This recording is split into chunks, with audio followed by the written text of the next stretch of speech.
Es médico homeópata, egresado de la Escuela Nacional de Medicina y Homeopatía. También es licenciado en Economía. Al mismo tiempo también tiene maestría en estudios latinoamericanos en la UNAM. Por supuesto que también es maestro en Ciencias y tiene especialidad en Homeopatía de México y también la maestría en Homeopatía de México. Y por supuesto es el director de la Escuela Nacional de Medicina y Homeopatía. Le pido que empecemos con aplausos, por favor.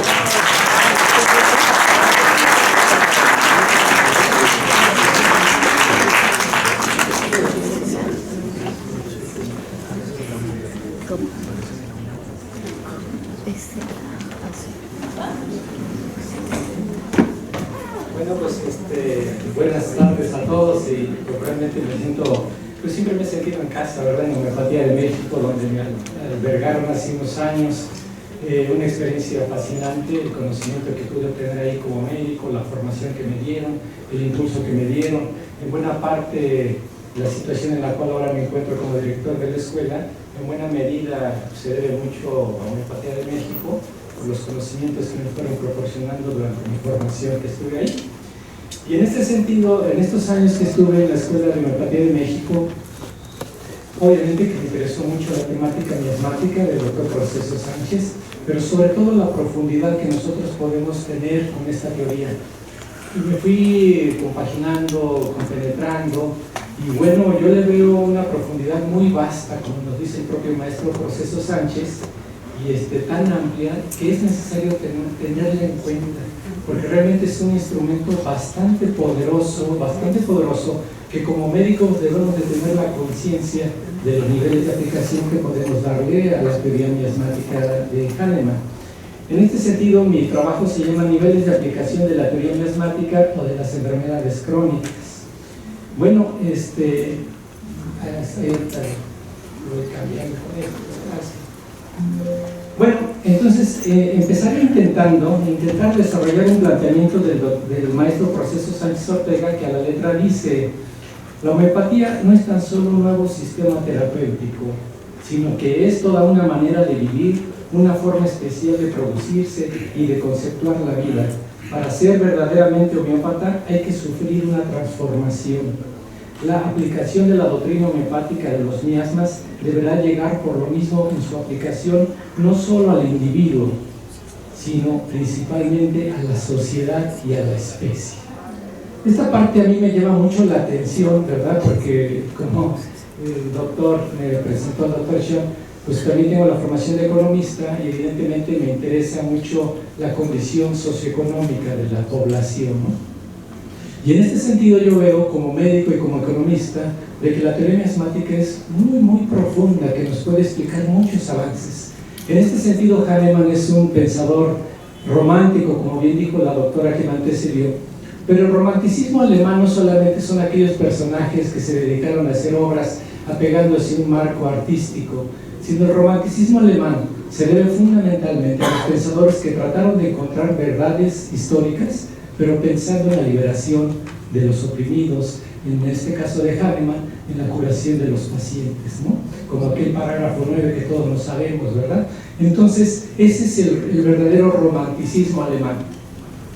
Aquellos teóricos encargados o preocupados por liberar a la especie humana del yugo que les oprime. Y Hahnemann, sin duda alguna, es un gran romántico desde esta perspectiva. Bueno, continuando con la lectura. La teoría miasmática, como sabemos, apareció en 1828 y no fue entendida como es sabido por todos nosotros, ¿no? Hasta que el doctor Proceso Sánchez le da su utilidad correspondiente en el plano clínico sobre todo y proyectándolo en su aspecto social cuando nos habla del miasma colectivo, ¿verdad? Un tanto apegándonos a la definición que hace rato les acabo de comentar. Otros dos aspectos por abordar serían el plano lógico, el cual nos habla del fundamento y desarrollo de los miasmas, y el plano histórico como base de una periodización epidemiológica para entender la patología humana en su trayecto evolutivo. Vamos a cambiarle aquí. Bueno, entonces la teoría miasmática, como leí hace rato, no solamente hay que ver el individuo, sino hay que ver la sociedad y hay que ver la especie humana, ¿verdad? Nos dice el doctor Proceso por ahí, lo que acabo de leer. Los cuatro aspectos, ¿no?, que de alguna manera este trabajo bueno, quiero decirles que soy maestro en la escuela y doy la materia de historia de la medicina y de la homeopatía, y doy bases doctrinarias de la homeopatía, y también doy introducción a la clínica homeopática en la escuela donde soy director. A mí me ha servido modelar este instrumento didáctico que les pongo a consideración, cómo poderla conceptualizar, digamos, la teoría miasmática. Me ha permitido dar mayor fuerza incluso a las clases, mayor didáctica, y como médico homeopata me ha permitido tener una mayor claridad y conciencia de la profundidad de la teoría miasmática. Entonces por eso la manejo así, ¿no? O le pongo esos calificativos. Los 4 aspectos que yo digo que la teoría de los miasmas tiene como tal es el aspecto lógico, el aspecto histórico, el aspecto social, indudablemente que su aspecto clínico. Entonces hay que tener una conciencia de esos 4 niveles para captar la profundidad de la teoría miasmática como tal, ¿no? Y constituyen aspectos de la poderosa teoría patológica de la homeopatía que hay que tomar en cuenta para poderla usar a cabalidad, además de que nos permite comprender la profundidad del pensamiento del doctor Proceso Sáenz Ortega.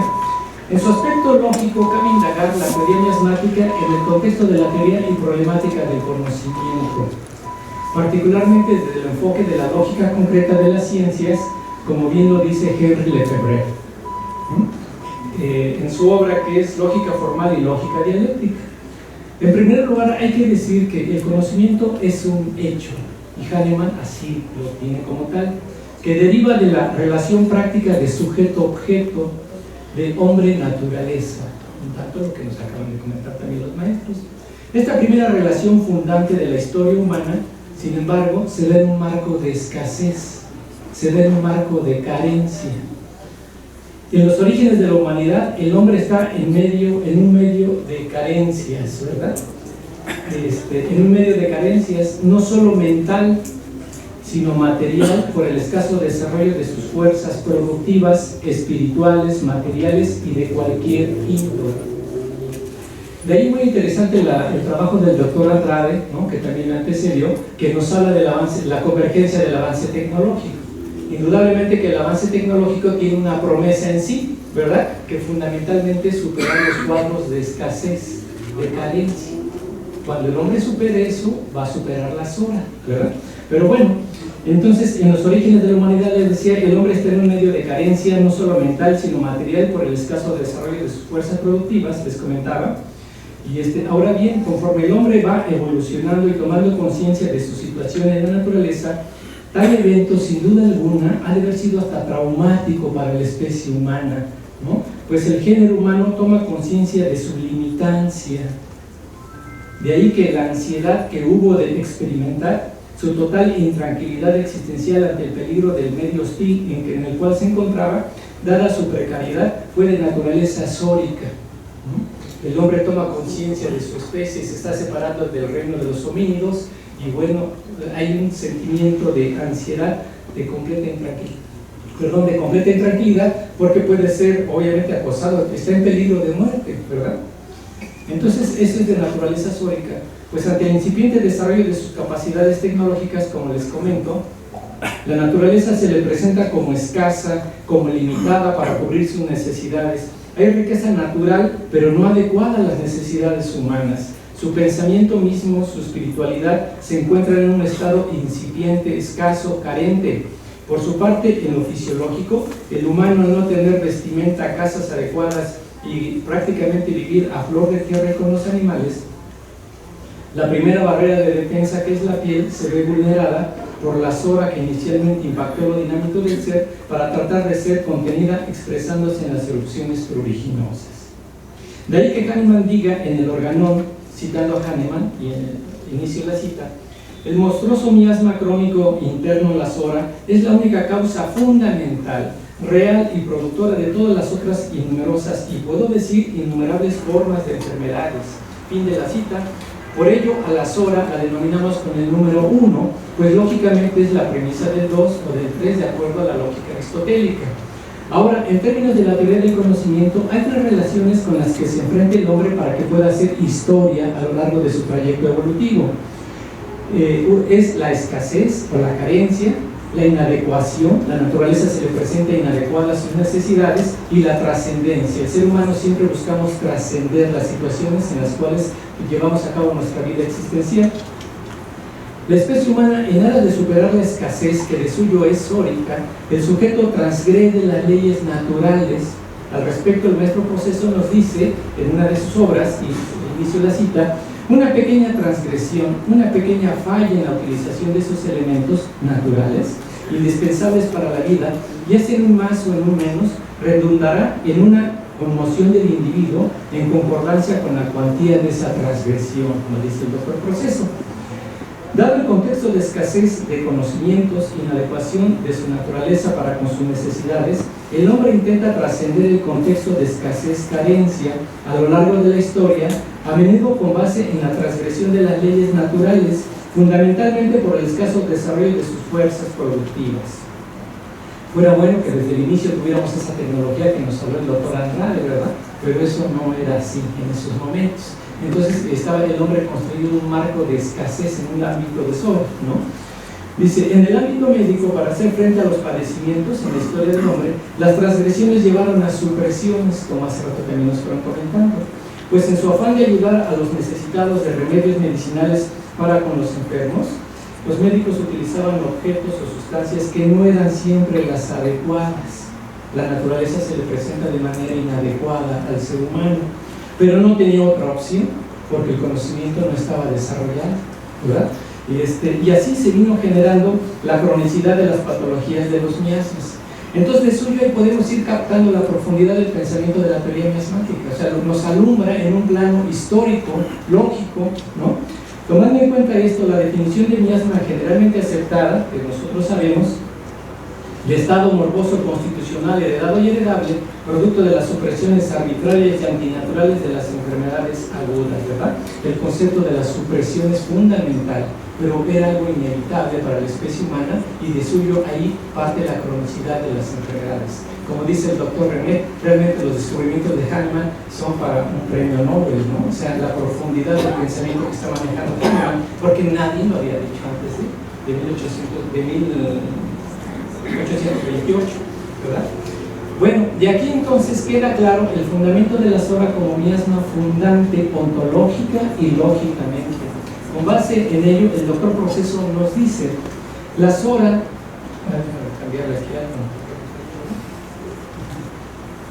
lo que estamos hablando, el mundo de la escasez, la carencia, se genera una inadecuación, que también lo comenta muy bien el doctor Proceso, pero el hombre tiene que trascender y trasciende en un marco de supresiones, generando enfermedad crónica, generando miasma como tal, ¿no? Y nos dice el doctor Proceso: la SORA, la falla del defecto de la inhibición, traerá la predisposición a diversos trastornos inmediatos, al exceso, tratando de compensar el defecto, y si no se resuelve, a la perversión, mezclándose estas alteraciones. Por ello, con razón, continúa diciendo el maestro Proceso, el maestro Hahnemann supone la SORA como la condición básica de toda patología humana. Con base en este planteamiento, el doctor Proceso abona sobre el orden lógico de los miasmas. Por ello, la psicosis la representamos con el 2 y la sífilis con el 3. Hay un pasaje ahí en la obra del doctor Proceso que nos habla de la situación cuando se enfrenta una rata con un ser humano, ¿no? Entonces, la primera reacción, obviamente, de ese encuentro, pues es de inmovilidad, ¿verdad? De inmovilidad. La segunda reacción de ese encuentro es de escape, de fuga, ¿no? De psicosis. Y la tercera relación, digamos, si no hay alternativas y si no hay salidas, pues es: la rata nos pela los dientes, ¿verdad? Y nos puede hacer algo, ¿no? Entonces, el doctor nos está explicando cómo aplicar la teoría miasmática en el ámbito biológico, ¿verdad? Y en el ámbito de las diversas ciencias. Hay una obra muy bonita que se llama, de Marshall Jennings, que se llama La economía de piedra, ¿no? Cómo vivían los hombres en la prehistoria, y nos habla este autor de que hay 3 momentos en los cuales se distribuía la riqueza, sobre todo alimenticia, entre los hombres. Como había poco desarrollo tecnológico, pues tenían que cazar al mamut, ¿no? Al buey o al animal que fuera.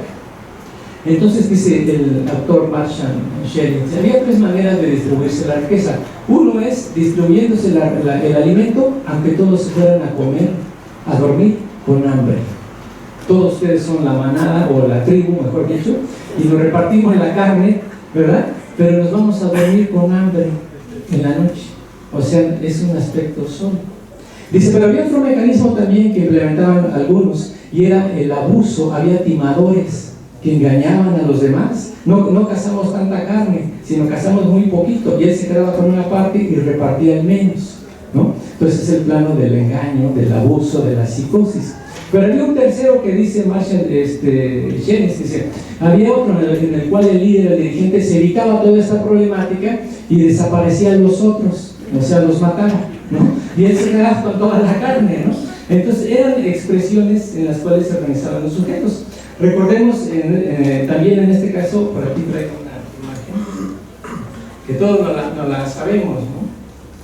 Y bueno, ahí está lo que les acabo de comentar. En el caso del diabético, ¿verdad? Todos sabemos la tragedia del paciente que pues, padece diabetes mellitus del tipo 2, ¿verdad? La gran tragedia del diabético, indudablemente, es de que la glucosa está en cantidades industriales en el torrente circulatorio, pero no está dentro de la célula, ¿no? Fundamentalmente, la célula no entra al interior, la glucosa no entra al interior de la célula para transformarse en glucosa 6-fosfato y entrar al proceso de fosforilización para entrar al ciclo de Krebs y producir el ATP, ¿verdad? Entonces la celulita está en un plano de desnutrición, en un plano sólico. Pero evidentemente nosotros hemos escuchado hablar del fatalismo de persistencia, que la vida fue creada para persistir, no obstante las diferentes condiciones de adversidad. Entonces la célula trata de encontrar obviamente el mecanismo, ¿no?, de poder sobrevivir, y entra en un hipermetabolismo, ¿verdad? Y sabemos de las 3 P's famosas del diabético, ¿verdad? Polifagia, poliuria y polidipsia, ¿verdad? Y entra en un metabolismo acelerado. Pero si esto no es compensado, si no es reequilibrado, indudablemente que va a entrar a la tercera fase, ¿no? La tercera fase, que pues ya prácticamente es una disfuncionalidad, es una perversión celular, que ya no tenemos célula, ¿verdad? Entonces, en ese aspecto el doctor nos trata de explicar, el doctor Proceso nos da ejemplos de esta situación. Al respecto, cabe traer a colación lo dicho por Hahnemann, tomando en cuenta esto, en su obra sobre las enfermedades crónicas. Dice el doctor Hahnemann, la SORA es la más antigua, más universal, más destructiva y más entendida enfermedad miasmática crónica, la que por muchos miles de años ha desfigurado y torturado a la humanidad, y en la que en los últimos siglos, aquí hay que poner atención, en los últimos siglos, se ha vuelto la madre de todos los miles y variables e increíbles enfermedades crónicas y agudas. Con este elemento, el doctor Hahnemann coloca la SORA como un fundamento histórico, ontológico, miasmático de la especie humana. Incluso en esta obra nos dice, recordarán ustedes a Moisés cuando está predicando en el desierto, que tiene en sus manos erupciones pruriginosas, ¿no? Y la SORA se pierde en los orígenes de la humanidad, dice Hahnemann en esta obra. Entonces, colocada la SORA como fundamento lógico, nos dice Hahnemann que los horrores externos de la SORA dentro del espacio de varios siglos fueron al final muy moderados. Eso al final del siglo XV aparecería solo en la forma de erupción de prurito, ¿no? La SORA se fue dominando por medio de las supresiones hacia un simple prurito. Sin embargo, dice Hahnemann, dice, es en ese tiempo cuando las otras enfermedades crónicas miasmáticas empezaron a levantar su terrible cabeza. Hahnemann nos está haciendo un desarrollo histórico de la patología humana en este parrafito tan chiquito, ¿no? Dice la SORA, época antigua, ¿no? La psicosis, la sífilis, a partir del siglo XV y XVI, ¿no? En este sentido, vamos a poner esto lo acabo de leer. En esta línea del tiempo, y que de alguna manera la humanidad es el paciente de la homeopatía, ¿no? Y Hahnemann nos marca esas pautas para entender los acontecimientos de la especie humana, ¿no? Entonces, un primer acontecimiento lo tenemos antes de 1492, pues es evidentemente que la época antigua, y la época antigua está predominando sobre todo la SORA, ya dijimos en términos de la piel, el prurito, su expresión clínica. Lo que caracteriza esta época es la carencia, la inhibición, el defecto, el menos, la hipofunción. Los pueblos no salen de sus aldeas, ¿no? No hay caminos, no hay medios de comunicación, no hay suficiente desarrollo tecnológico, etc. Entonces la época antigua, por eso dice Hahnemann, predomina en la época de mayor antigüedad. Y es hacia el siglo XV, dice, después de 1492, cuando la psicosis y la sífilis empiezan a levantar la cabeza. Entonces no debemos de perder de que Kahneman nos hace una epidemiología de la patología humana, es la base para entender esto, ¿no? ¿Por qué? Porque en el siglo XV, evidentemente, ya con la revolución industrial, pues evidentemente el desarrollo tecnológico está canalizado a superar la escasez. Se imponen las fábricas, el ritmo de trabajo es acelerado, las jornadas de trabajo también son muy amplias, se produce gran cantidad de objetos, se abren caminos, se forman los estados, empieza un amplio desarrollo en todos los ámbitos. La modernidad finalmente trae la esperanza de poder subvertir la escasez, la carencia, ¿no? Entonces la humanidad como tal entra en un plano de exceso, exuberancia, egoísmo, ambición, defraudador, que es lo que caracteriza a la sociedad moderna, la sociedad capitalista, ¿no? Entonces ya se genera toda esta parte. La tercera línea que hay, 1945, dice el doctor Proceso: lo que es a la célula es al individuo y lo que es al individuo es a la sociedad. Por eso estoy tratando de conectarlo ahí, ¿no? Entonces aquí está la célula humana en la SORA, entra en un cuadro de psicosis como el diabético que hace tratado de comentar, ¿no? Tratando de compensar la carencia, pero si no se compensa la carencia, como en el diabético, que entra en una disfuncionalidad y muere, ¿no? Y aquí la humanidad, después de 1945, con tanto desarrollo científico, tecnológico y tanta cantidad de riqueza, lo lógico y lo natural es de que se reparta la riqueza, ¿verdad? Pero esta no se reparte. Y esta se repartió, pero a trancazos, ¿verdad? Y lo que culmina la Segunda Guerra Mundial, ustedes lo saben, son las bombas de Hiroshima y Nagasaki. Entonces, donde por primera vez la especie humana se pone en completo peligro de extinción, ¿no? En unos cuantos segundos. Entonces, este esquema nos ilustra, digamos, con base en la teoría miasmática, que podemos hacer esa periodización histórica, que es muy, muy importante para que nosotros la podamos entender y manejar.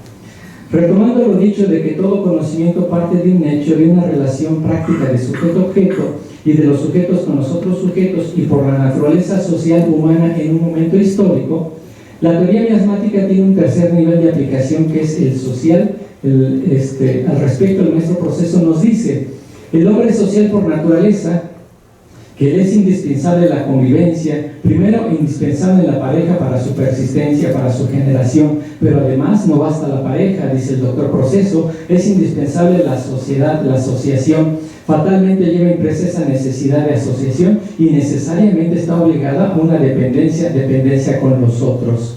Dada la naturaleza dinámica de los miasmas, estos en el marco de las relaciones sociales se transmiten a manera de contagio, nos lo dice el maestro Kahneman, por lo anteriormente dicho, y de esta manera nos permite estudiar el comportamiento de las sociedades desde una perspectiva miasmática, según el miasma que esté predominando en ese momento existencial de la sociedad, y o al interior de la sociedad, según los grupos conglomerados que la conformen, lo que nos lleva a hablar de miasma colectivo, o aparejado con la psicología junguiana, con la teoría de los arquetipos.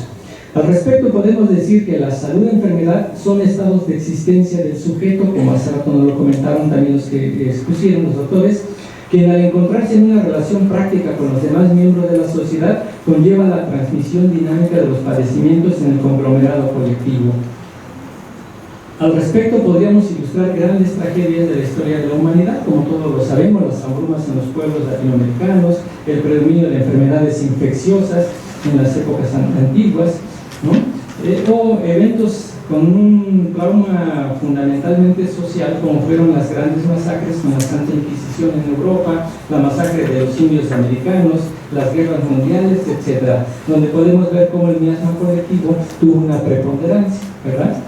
Y bueno, finalmente hablemos del cuarto nivel de aplicación de la teoría miasmática. Por supuesto fue ampliamente abordado por el maestro Proceso Sánchez, que evidentemente es lo que nosotros conocimos en nuestro Colegio de Homeopatía de México, lo que nos lleva a hacer la clínica homeopática.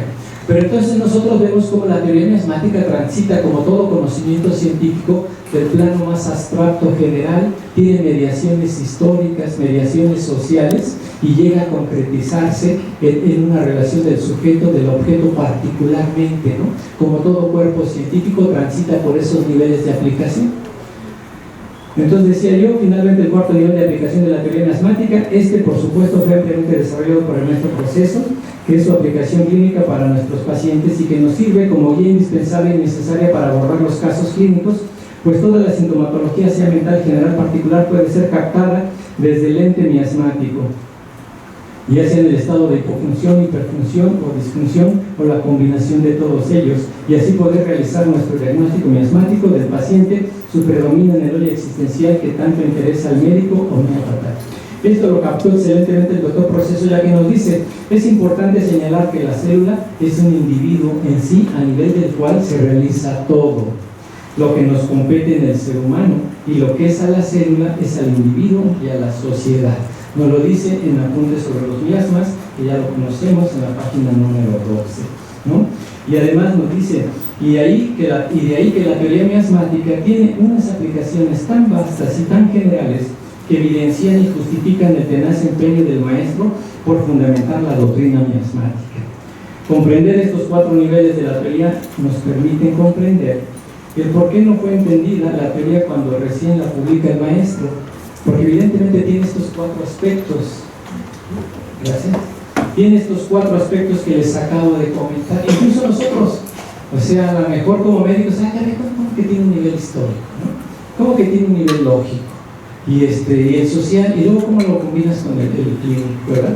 Entonces los 4 entran y unan, y en verdad a mí como maestro de la escuela que les digo que estoy dando mis clases, eso me ha dado mucha fortaleza teórica en el ámbito homeopático, para hablarles de la historia, para hablarles de las bases y para hablarles de la clínica, cómo la podemos aplicar, ¿no? Entonces esa es una arma bastante poderosa que hay que manejarla en esos elementos, que es lo que yo sugiero.